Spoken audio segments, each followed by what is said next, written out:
لبيك اللهم لبيك উমরা করার নিয়ম। উমরা আদায়ে নারী পুরুষের জন্য রয়েছে নির্ধারিত 4টি কাজ ও গুরুত্বপূর্ণ দোয়া। 4টি কাজ সম্পাদনে নারী পুরুষের জন্য রয়েছে সুনির্দিষ্ট নীতিমালা। নির্ধারিত 4টি কাজ হল ইহরাম বাঁধা, কাবা শরীফ তাওয়াফ করা, সাফা মারওয়া সাই করা, হলক করা। ইহরাম বাঁধার নিয়মকানুন। ইহরাম কখন বাঁধবেন? আপনার গন্তব্য ঢাকা থেকে মক্কায় নাকি মদিনায়, তার উপর নির্ভর করছে ইহরাম বাঁধার সময়। প্রথমে আপনার হজ ব্যবস্থাপকের নিকট থেকে তা জেনে নিন। যদি প্রথম গন্তব্য মদিনায় হয় তাহলে যাত্রার শুরুতেই ইহরাম বাঁধতে হবে না। যখন মদিনা থেকে মক্কায় যাবেন তখন ইহরাম বাঁধতে হবে নির্দিষ্ট মিকাত থেকে। অধিকাংশ হজযাত্রী আগে মক্কায় যান। যদি মক্কায় যেতে হয় তাহলে ঢাকা থেকে বিমানে ওঠার আগেই ইহরাম বাঁধা ভালো, কারণ বিমানের গন্তব্য জেদ্দায় পৌঁছানোর আগেই মিকাত পাড়ি দিতে হয়। ইয়ালামলাম হচ্ছে ঢাকা থেকে হজযাত্রীদের মিকাত তথা ইহরাম বাঁধার নির্দিষ্ট স্থান। যদিও বিমানে ইহরাম বাঁধার কথা বলা হয়, কিন্তু ওই সময় অনেকে ঘুমিয়ে থাকেন এবং বিমানে পোশাক পরিবর্তন করাটা দৃষ্টিকটু। সবচেয়ে ভালো হয় ঢাকায় বাসা, হোটেল বা হজ ক্যাম্প থেকে ইহরাম বাঁধলে। ইহরামের হুকুম। ইহরাম ছাড়া মিকাত অতিক্রম নিষিদ্ধ। হজ বা উমরা পালনকারী ব্যক্তির জন্য বিনা ইহরামে যে স্থান অতিক্রম করা জায়েজ নয় তাই হল মিকাত। বিনা ইহরামে মিকাত পার হলে এজন্য দম বা কাফফারা দিতে হবে, তদুপরি গুনাহ হবে। ইহরাম গ্রহণের পর অনেক কাজকর্ম নিষেধ, যেমন সহবাস করা যাবে না, পুরুষদের সেলাই করা কোনো জামা, পায়জামা ইত্যাদি পরা বৈধ নয়, কথা ও কাজে কাউকে কষ্ট দেয়া যাবে না, নখ, চুল, দাড়ি, গোঁফ ও শরীরের পশমও কাটা বা ছেঁড়া যাবে না, কোনো ধরনের সুগন্ধি ব্যবহার করা যাবে না, কোনো কিছু শিকার করা যাবে না, তবে ক্ষতিকর প্রাণী মারা যাবে। ক্ষতি করে না এমন কোনো প্রাণী মারা যাবে না। উল্লেখ্য, বাইতুল্লাহ বা আল্লাহর ঘরের সম্মানে প্রত্যেককে নিজ নিজ মিকাত থেকে ইহরাম বাঁধতে হয়। মিকাত 5টি। 1. জুলহুলাইফা বা বীরে আলী, এটি মদিনাবাসীর বা মদিনা হয়ে মক্কায় প্রবেশের মিকাত। 2. ইয়ালামলাম, দক্ষিণ পূর্ব এশিয়ার দেশ থেকে জেদ্দা হয়ে মক্কায় প্রবেশের মিকাত। 3. আল জুহফা, সিরিয়া, মিশর এবং সেদিক থেকে আগত ব্যক্তিদের জন্য মিকাত। 4. কারনুল মঞ্জিল আল কাবির, নাজদ থেকে আগত ব্যক্তিদের জন্য মিকাত। এবং 5. জাতু ইরক, ইরাক থেকে আগত ব্যক্তিদের মিকাত। উমরার ইহরাম।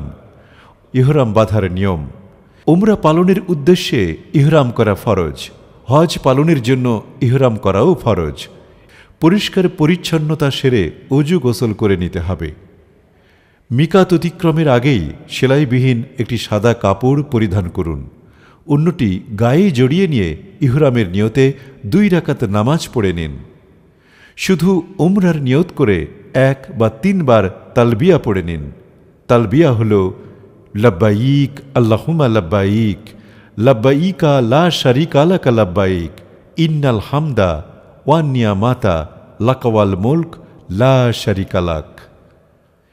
ইহরাম বাঁধার ওপর অনলাইনে অনেক টিউটোরিয়াল আছে। বাংলা সহ বিভিন্ন ভাষায় ইহরাম বাঁধা দেখে শিখে নিতে পারেন, বা আপনার এজেন্ট কর্তৃক নিয়োগকৃত মুআল্লিমের নিকট থেকেও ইহরাম বাঁধা শিখে নিতে পারেন। তাওয়াফ করার নিয়ম। উমরা পালনের জন্য তাওয়াফ করা ফরজ, আর হজ পালনে তাওয়াফে জিয়ারাহ করা ফরজ। তাওয়াফের বিস্তারিত পদ্ধতি। 1. ইস্তিবা সহ তাওয়াফ করুন। মনে রাখবেন, তাওয়াফের সময় অজু থাকা জরুরি। তাওয়াফের সময় ইহরামের চাদরকে ডান বগলের নিচের দিক থেকে পেঁচিয়ে এনে বা কাঁধের ওপর রাখাকে ইস্তিবা বলে। এটি বিশ্বনবী মুহাম্মদ সাল্লাল্লাহু আলাইহি ওয়াসাল্লামের সুন্নাত। 2. হাজরে আসওয়াদকে সামনে রেখে তার বরাবর ডান পাশে দাঁড়ান। ডান পাশে তাকালে সবুজ বাতিও দেখতে পাবেন। এরপর দাঁড়িয়ে তাওয়াফের নিয়ত করুন। তারপর ডানে গিয়ে এমনভাবে দাঁড়াবেন যেন হাজরে আসওয়াদ পুরোপুরি আপনার সামনে থাকে। এরপর হাত তুলে বিসমিল্লাহি আল্লাহু আকবার বলুন। হাজরে আসওয়াদের দিকে ইশারা করে ডান দিকে চলতে থাকুন, যাতে পবিত্র কাবা ঘর পূর্ণ বায়ে থাকে। পুরুষের জন্য প্রথম 3 চক্করে রমল করা সুন্নত। রমল অর্থ বীরের মতো বুক ফুলিয়ে, কাঁধ দুলিয়ে, ঘন ঘন কদম রেখে দ্রুত গতিতে এগিয়ে চলা। 3.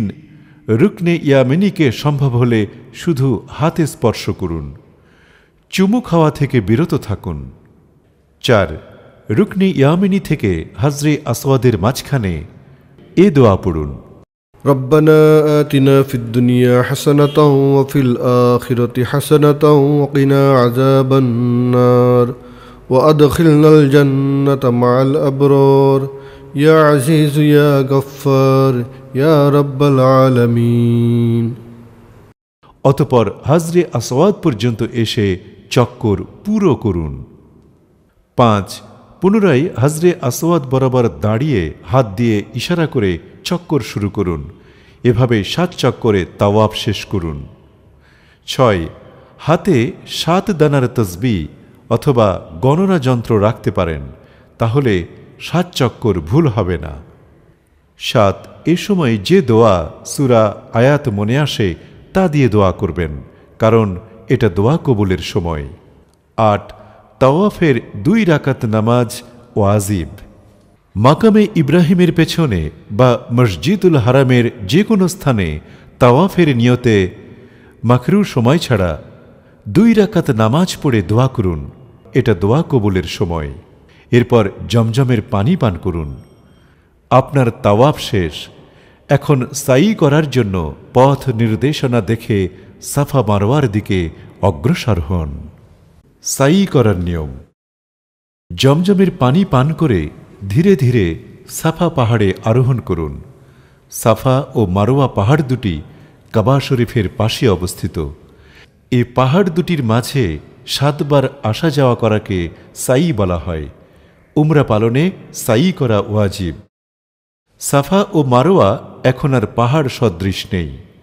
লাখো হাজিদের সুবিধার্থে মেঝেতে মার্বেল পাথর, শীততাপ নিয়ন্ত্রিত একটি ব্যবস্থা করা হয়েছে।